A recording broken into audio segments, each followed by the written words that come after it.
across the western part of the state that are under burn bans because the month is off to a dry start, but that is soon going to change.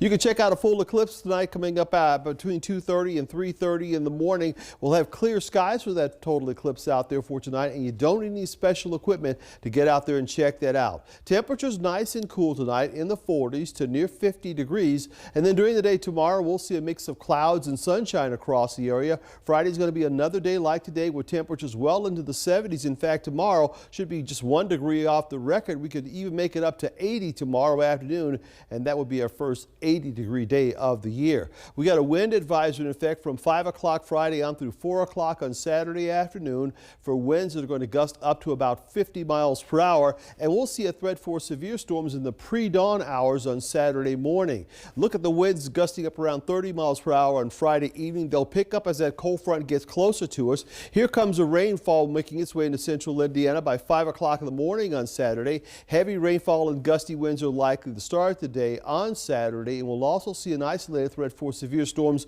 over the southeastern part of the state on Saturday afternoon. We'll keep the gusty winds going, a few dry hours in the midday portion of Saturday, and then Saturday afternoon, here comes that next line coming on through, bringing more heavy rainfall our way. Overnight, down to a low temperature at 50 as you check out the eclipse under clear skies. Tomorrow, sunny skies, a high at 80. Then the storms move in for early Saturday. Saturday's high at 69.